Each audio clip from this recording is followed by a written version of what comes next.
Dr. Sutton, you wrote 3 series of books while you were a research fellow at the Hoover Institute.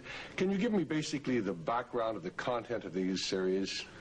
Yes, the series I wrote at the Hoover Institution at Stanford University concerned the transfers of Western technology to the Soviet Union, and essentially comprised 3 individual books. Each book covers a period of time since 1917. And then you wrote a second series of books on Wall Street. Yes, these were trade books.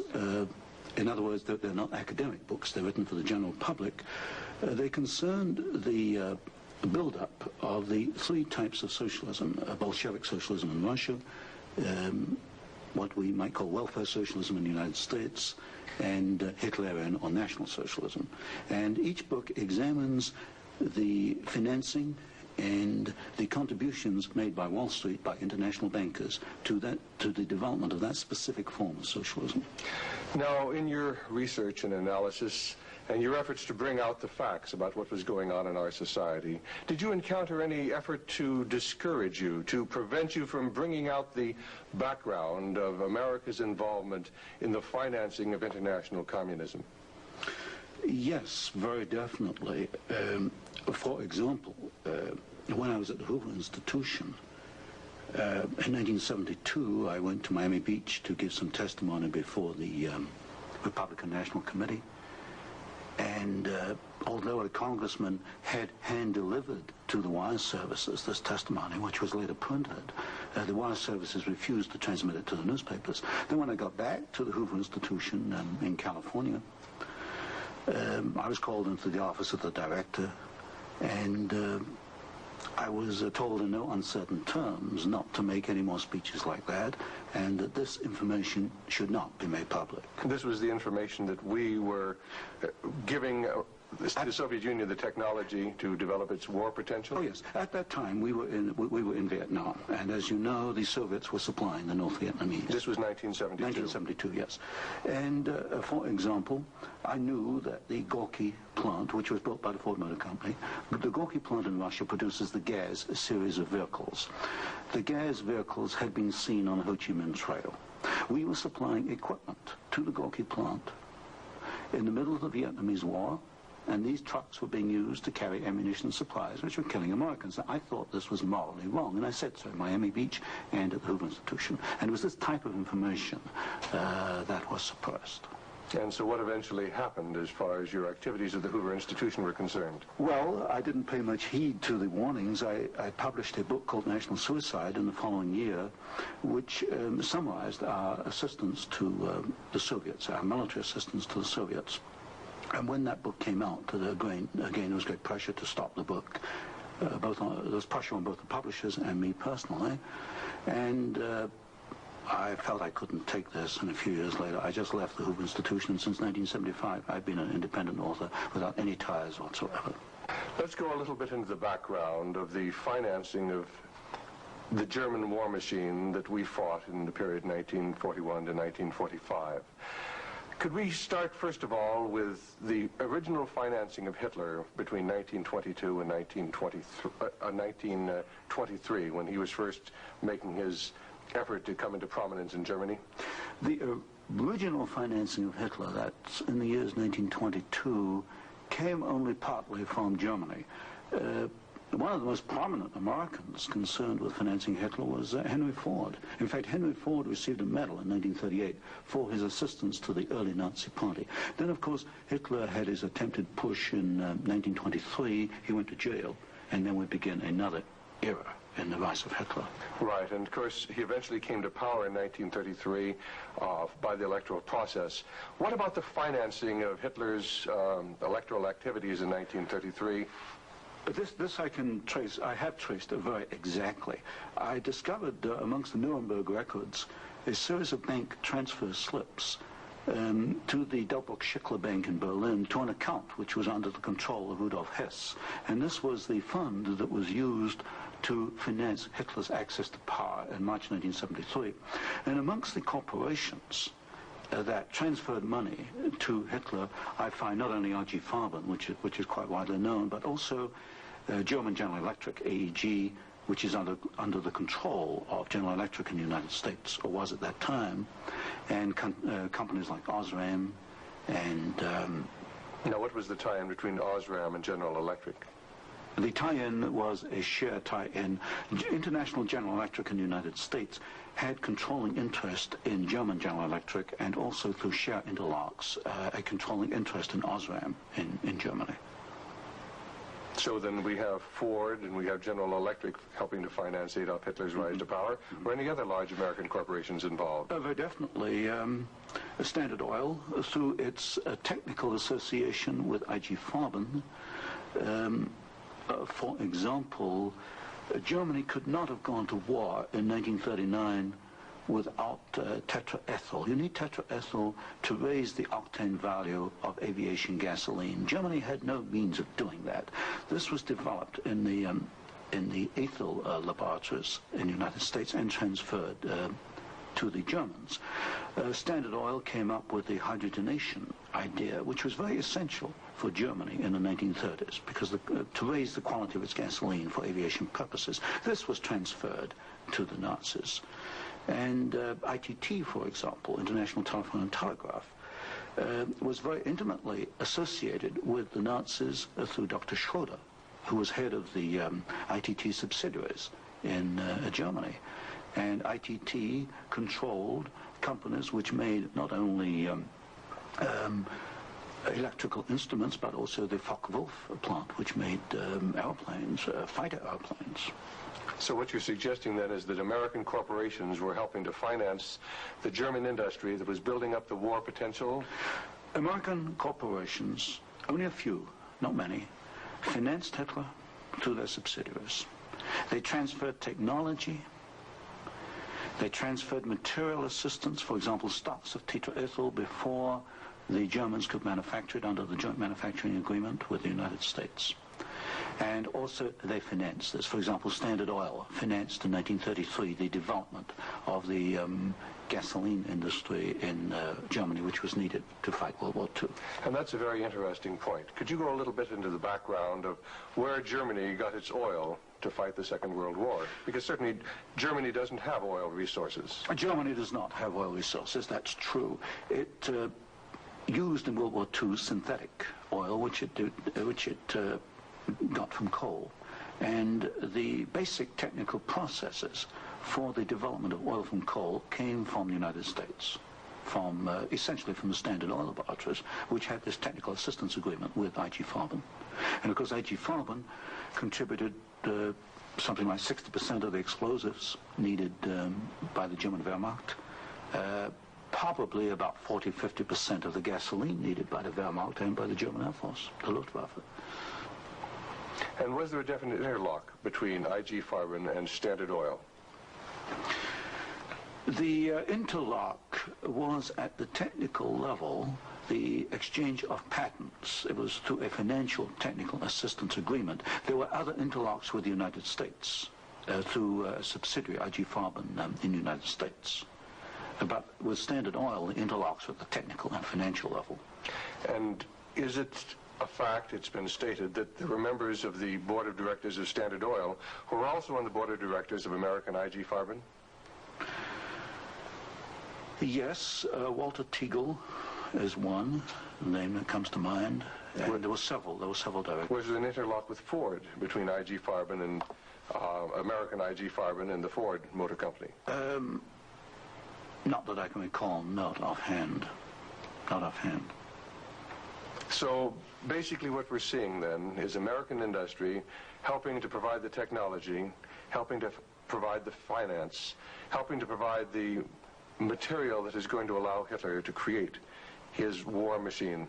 Yes, that is correct. That is correct. Now, in your book, Wall Street and the Rise of Hitler, you talked about the bombing patterns during the Second World War, and the fact that it was amazing that there were certain factories that were not bombed, whereas the majority of the German factories were decimated, German-owned factories. There were certain factories that tied into this interlock we've already alluded to, that for some strange reason seemed to escape the devastation of our saturation bombing.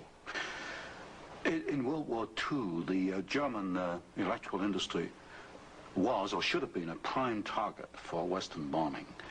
But in practice, the German General Electric plants were not bombed. Of the 10 major plants, not one was bombed, and a half a dozen others had trifling damage, broken windows, that kind of thing. So what we have here is a very interesting case of an industry which should have been bombed in World War II, but was not bombed, and yet we have American ownership, which raises a certain amount of suspicion as to why it was not bombed. But as far as the German-owned electrical companies, did they undergo a rather heavy bombing? I took a look at that. The Siemens plant, for example, they were bombed. There's no question. But the industry was not targeted as a general target. So Siemens, for example, was not bombed as heavily as, say, tank plants or aviation plants, that kind of thing. You mentioned the Ford plant in Cologne. Was this a prime military target? The Ford plant in Cologne should have been a prime military target. For example, the British Air Force, the Royal Air Force, did bomb the Ford plant at Poissy in France. But the Ford plant in Cologne, which was by far the largest Ford plant in Germany, was not bombed in World War II. But did our military planners intend to bomb it? In other words, was it on the aiming report? Well, I did look at the aiming reports for the plants in Cologne. Ford was known about. They knew that it was producing equipment for the Wehrmacht. But it was not bombed. It was scheduled as a target, but it was not bombed. So somewhere along the line, as far as the planning was concerned, the name of the Ford motor plant in Cologne was deleted, and yet the city of Cologne itself was totally decimated. The city of Cologne was decimated, as of course many other cities in Germany were decimated. But somewhere along the line, something happened. I suspect it was in the aiming committees, and without question, orders were sent out not to bomb certain targets, even though these were prime military targets. And that's rather reminiscent of some of the orders that went out during the Korean War, some of the orders that went out during the Vietnamese War to leave specific targets within the enemy's domain untouched by our strategic bombing. I understand that was so, although I've not investigated it. Now, in your book, Wall Street and the Rise of Hitler, there was one very interesting section about a special fund that Heinrich Himmler had, and the funneling of money from German corporations into this fund, even up into the years 1943 and 1944. And many of these corporations had strong ties into the American corporations, into the American parent corporations. Could you tell us a little bit about the Kepler Fund? The Kepler Fund was also known as the Konto S Fund. It was what we might call Heinrich Himmler's personal slush fund. He used it for his own personal projects. And what amazed me was both in 1933 and in 1944, the 2 years for which I examined the records, over half the funds came from American corporations. For example, in 1933, ITT, Standard Oil, General Electric, and possibly Osram were contributors. Even in 1944, in the middle of World War II, we find that ITT was funneling funds to Heinrich Himmler's fund through Schroeder, who was the chairman of the ITT subsidiaries in Germany. We also find that DEPAG, the Standard Oil subsidiary in Germany, was financing Heinrich Himmler, and this was in the middle of World War II. Now, were these facts ever brought out at the Nuremberg hearings? They were never brought out at the Nuremberg hearings, although the documents do exist within the files, within the records. They have not been published, as far as I know. And you actually had access to these records? Yes, there's some 400 tons of these records available, and many of them were at the Hoover Institution, or copies were at the Hoover Institution, and that's where I found the original documentation. I think it's a tragic part of our history when the American public doesn't realize the interplay then between great American corporations and the financing, the funding of the Nazi movement. Now, I wanted to talk just a little bit about the Nuremberg Trials, because at the Nuremberg Trials, the Nazis, the Nazi war criminals, the Nazi generals were held specifically guilty for what transpired. Were there any Americans involved? Were any Americans indicted? Were any Americans convicted as far as the financing of the Nazi war movement? Very definitely not. I looked at the criteria for what we might call war crimes under the Nuremberg Tribunal. And there's no question in my mind that certain Americans well fitted the criteria which required indictment and trial. But no Americans were ever brought to trial. Do you think there was any conscious effort to conceal this fact, both from the Nuremberg War Tribunal and from the American public? Well, there was a conscious effort in the fact that these businessmen were very prominent in stating in 1946 that they had no knowledge of what Hitler was doing, and yet they were intimately involved with the build-up with Hitler. I suspect that this was not published in the media at the time, although I've not checked that. But certainly the role of American corporations and American businessmen in aiding Hitler has not been published.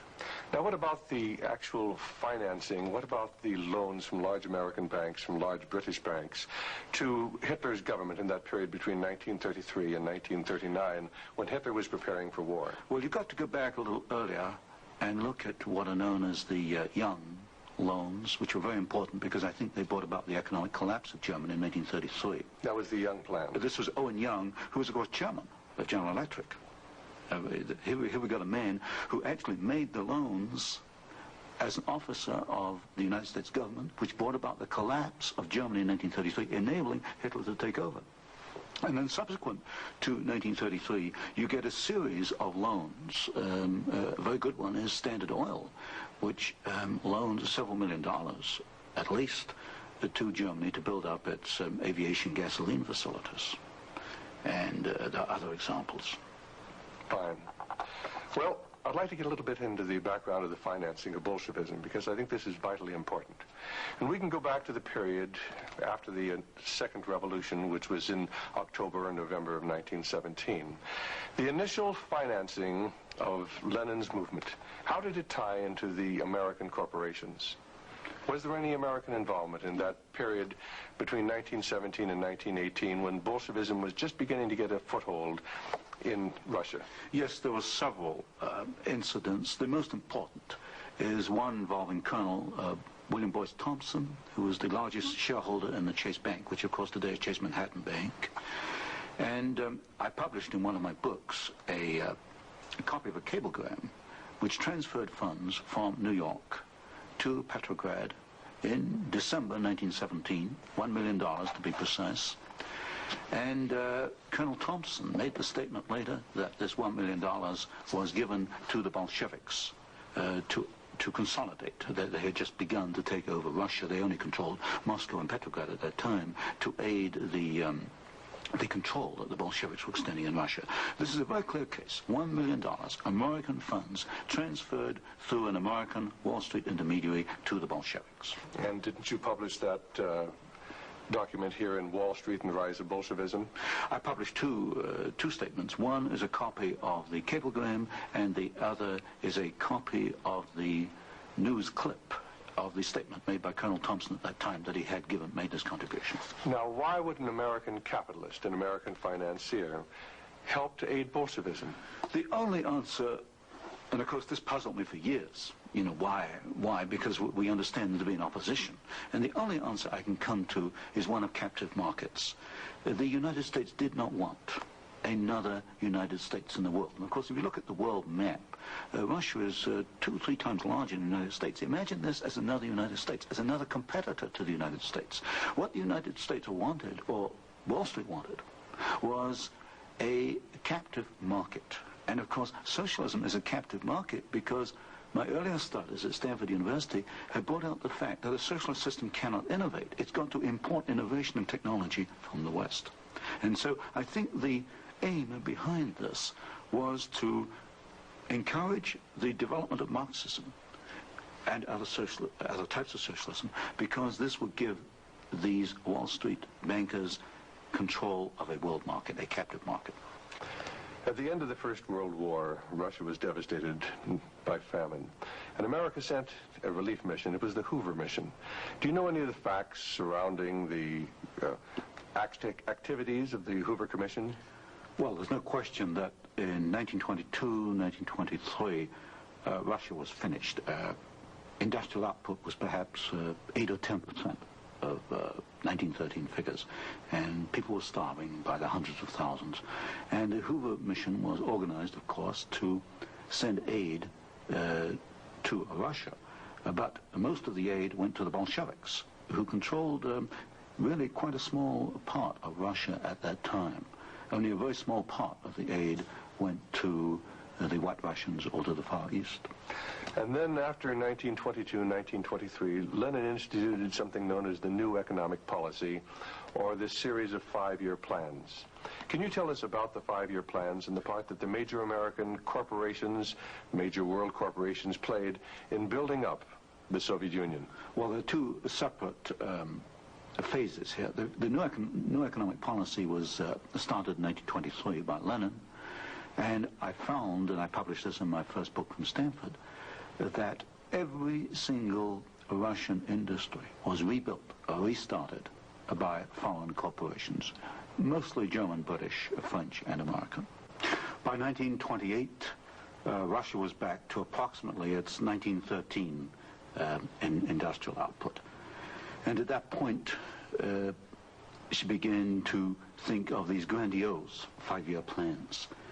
And in 1928, Gosplan, which is the Russian government planning commission, actually designed an initial 5-year plan, but this was thrown out. It was inadequate, and American corporations were were brought into Russia.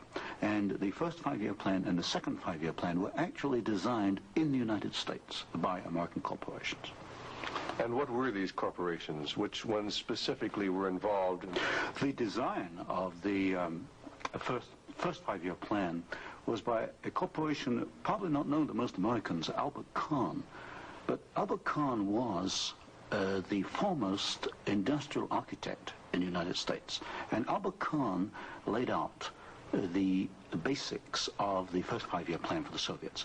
And then we find, again, the same corporations involved with the construction of the plants. International General Electric, certainly, DuPont, Ford Motor, Hercules Motor, Curtiss-Wright in aircraft engines, and even some corporations which today we've forgotten about, like Vultee and Chance Vought. These were aircraft manufacturers at that time.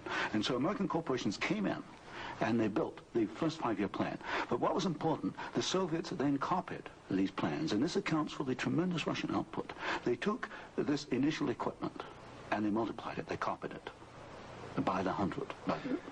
Now, how about Ford Motor Company? Did they play a part in the building up of the Soviet potential? Very definitely. Ford Motor Company built the Gorky plant, and the Gorky plant produces the GAZ series of vehicles, that's G-A-Z, and these are trucks, and there's some automobiles. And right from the early 1930s, you find that the GAZ plant has had military potential, and Ford knew that when it went in and built the Gorky plant. And we know it because I found statements to this effect within the State Department files. Sometimes we hear the name Averell Harriman. Did he play a part in building up the Soviet technology? Very definitely. In fact, Averell Harriman came out of the Soviet Union financially at a profit. He took over the Georgian manganese concession in the early 1920s. Got this back on his feet for the Soviets, and manganese became a prime export for the Soviets, and so they were able to sell this abroad, get foreign exchange, which financed their industrialization. And then they bought out Harriman about 1929, and Averell Harriman received as compensation $1 million more than he put in the first place. How about Armand Hammer of Occidental Petroleum? Armand Hammer is a very interesting example. Armand Hammer received the first foreign concession in 1922. In asbestos in the Ural Mountains. And he also conducted for the Soviets a number of other enterprises, right down to pens and pencil manufacturing, for example. But Armand Hammer is interesting because his father, although Armand Hammer today is chairman of Occidental Petroleum Corporation, his father was Julius Hammer, who in 1919 was Secretary General of the Communist Party USA, which emphasizes the argument I made throughout my books, that at the top level, there's no difference between your top communists and your top capitalists. They interlink. You've got Armand Hammer, chairman of Occidental Petroleum. His father was Secretary of the Communist Party USA in 1919. So it's basically a power grab. It's a power grab, an international power grab. Now, during the Second World War, why, Russia was pretty well decimated once again by German forces. What part did the American Lend-Lease program play in building up Russia's industrial capacity after the Second World War? Well, Lend-Lease built up Russia's capacity, modernized it, and expanded it during World War II. And there was some continuation all the way through perhaps to 1948, 1949. There was a program after Lend-Lease, which was supposed to be restricted to foodstuffs and industrial materials, but in effect, I checked the records in the warehouses in Sutton, Maryland, I find that even after World War II, and this was against the intent of Congress, I suspect, there was a massive transfer of the latest industrial equipment to the Soviet Union under the so-called Lend-Lease program. Now, in 1948, there was a fascinating book came out by Major Racy Jordan, in which he talked about American aid to the communists as far as their ability to build nuclear weapons. Did you ever have an opportunity of verifying the facts that we had given them the heavy water, we'd given them the wherewithal to build their atomic weapons? Well, as part of the work I was doing at Stanford, I did investigate the shipping documents for Lend-Lease, and I took a sample of these documents. I checked them against Major Jordan, and broadly, Major Jordan was correct within, say, about 5%. And Major Jordan, of course, made the charge that we had shipped materials to the Soviets, 1944, 1945, which were later used in their atomic program. There is no doubt he is correct.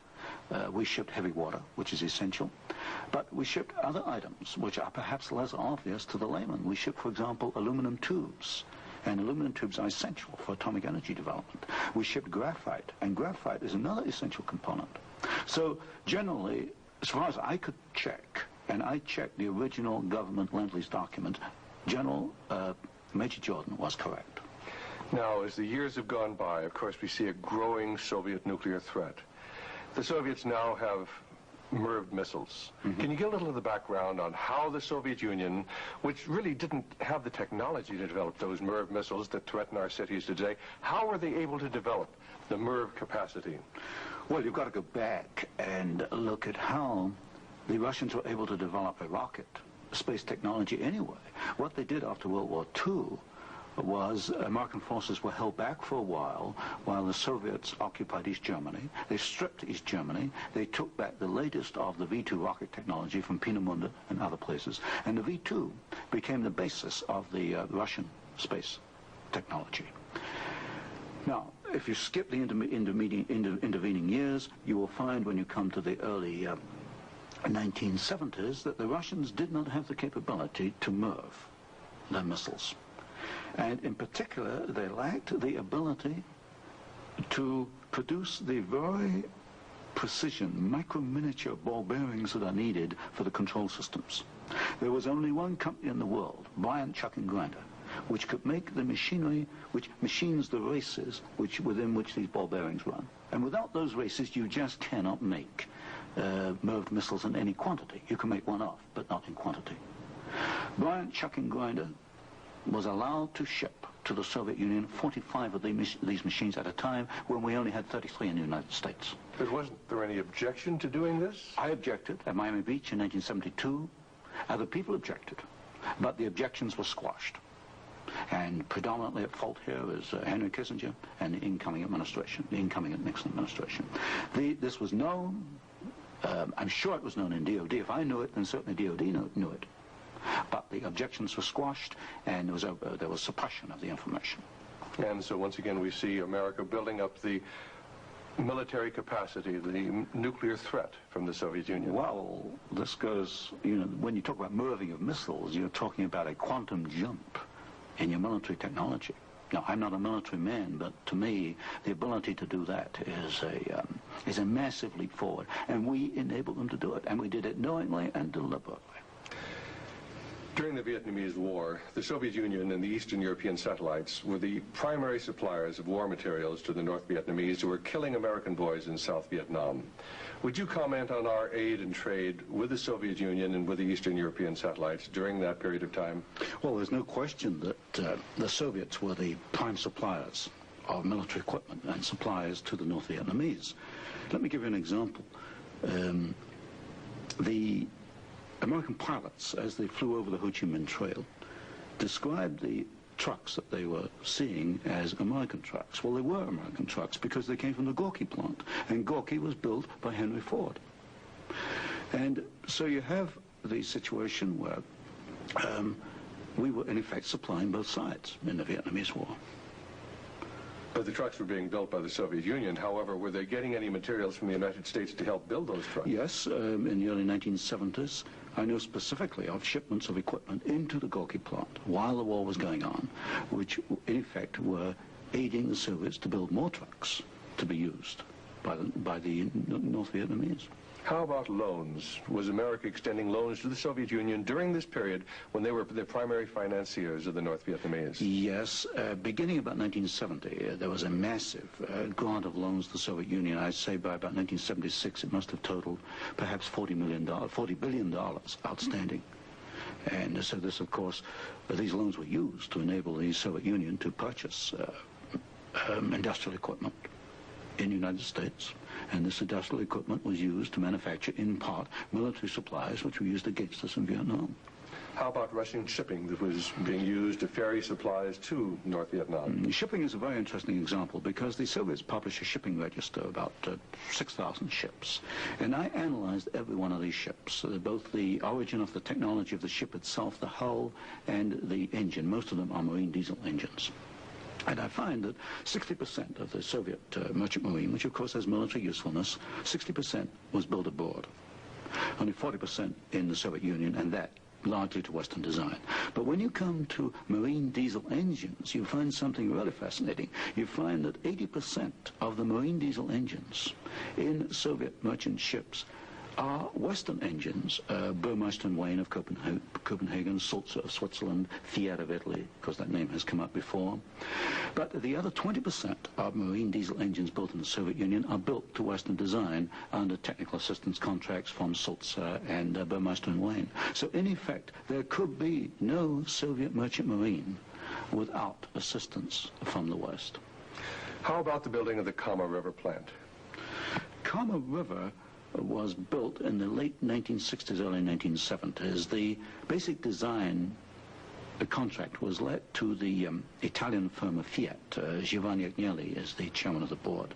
And this is important because Agnelli is tied in with Chase Manhattan Bank. He's on the International Advisory Committee of Chase Manhattan.